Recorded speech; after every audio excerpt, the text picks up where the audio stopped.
All right. While the air compressor is down and not running, I'm porting the manifold for the engine that's you guys have seen me been building.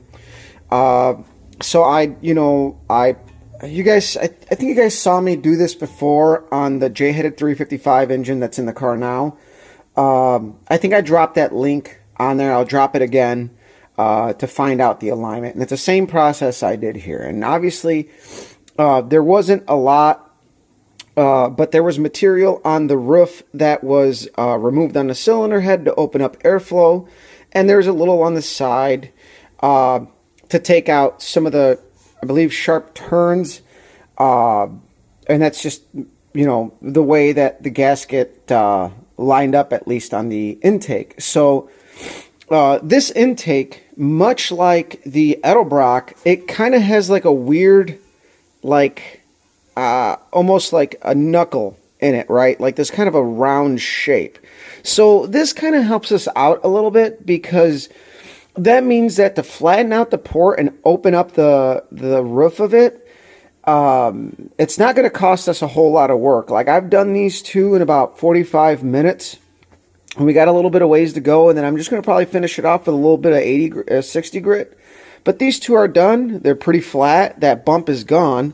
But in here, I mean, I wish you guys could see it, but in here, it's got a bump like right before you get to the outside of the port on the flange.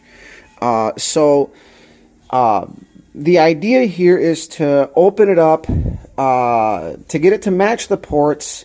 But obviously, I don't think I need to go any further than that, knowing my buddy Dave, who originally ported this intake.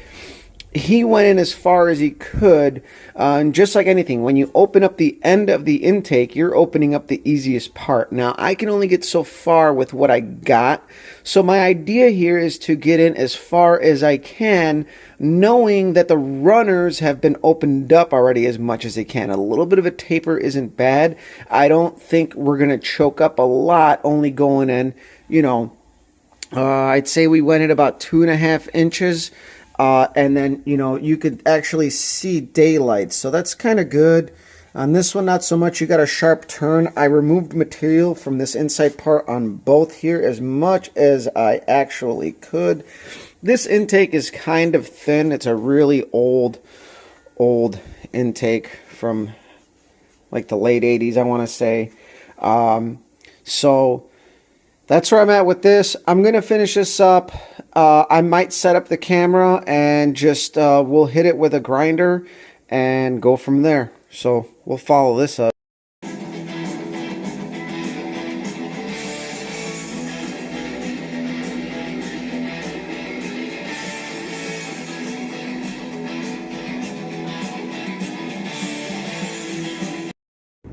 Alright guys, sorry about the lighting. I don't got all the lights on down here, and you probably hear my washer going off in the background. My wife's doing laundry, but so the engine's done. I port matched the manifold. I didn't have to go in nearly as deep as I thought I would have.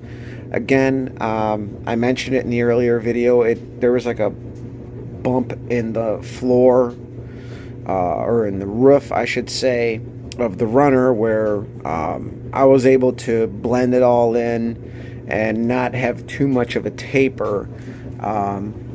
You'd see these runners are fairly sized up pretty good. They do taper in, obviously, because the port is nowhere near this size down here, if you compare it.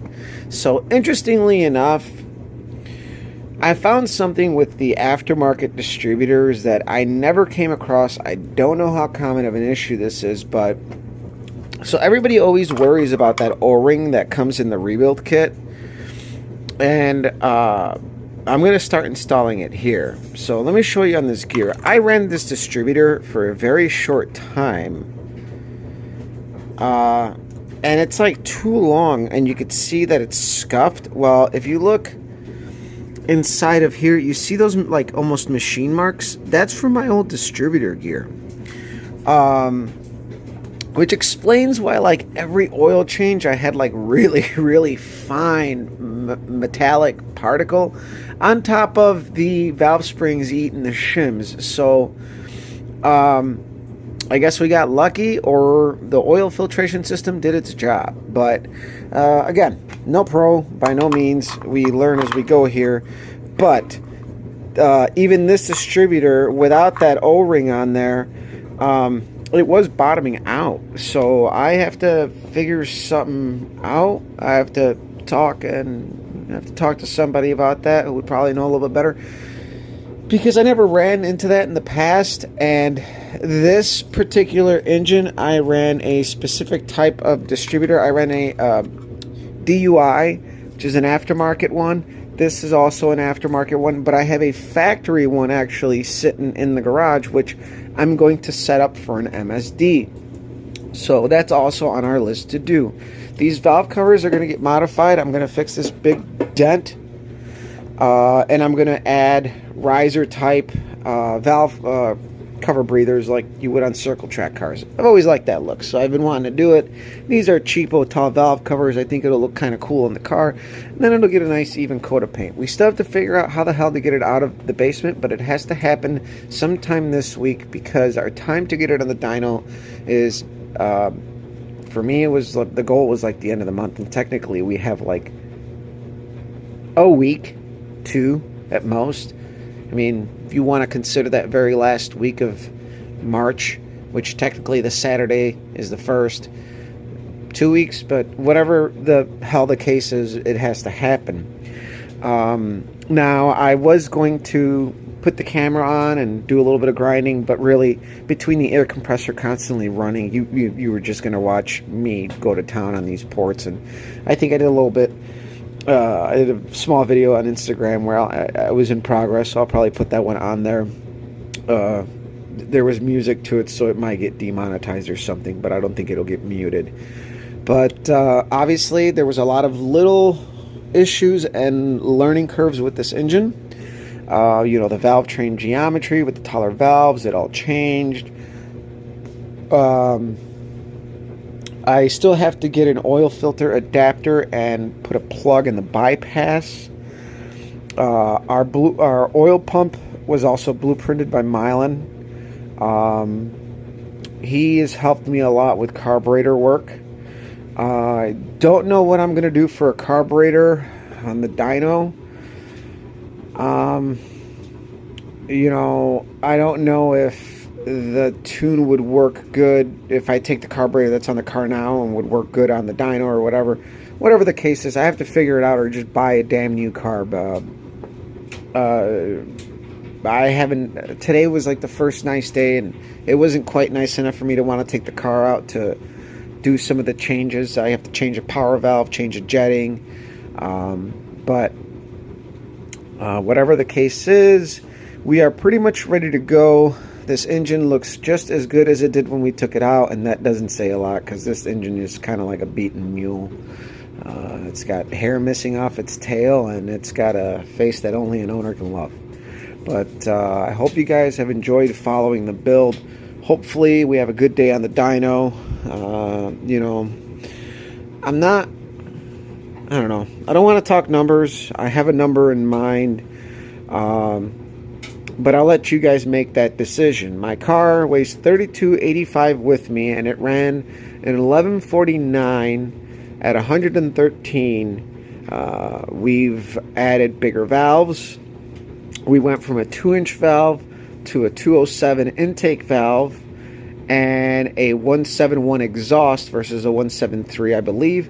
And we've, I think Dave said he opened up the roof about 110 thousandths, or almost an eighth of an inch.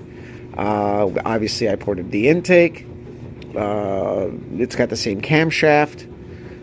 So we'll see what it'll do. You guys take wild guesses at what's this thing gonna make. I think in the past, I think I was probably honestly making 415-ish. You know, roughly in there somewhere. The Wallace calculators to me always don't make sense, because you punch in one number for rear wheel horsepower and you get one number, and then you punch that same number and the weight is always off, and there's a lot of inconsistencies, especially when you come to a race car, and it's just about how efficient you're using the power you got.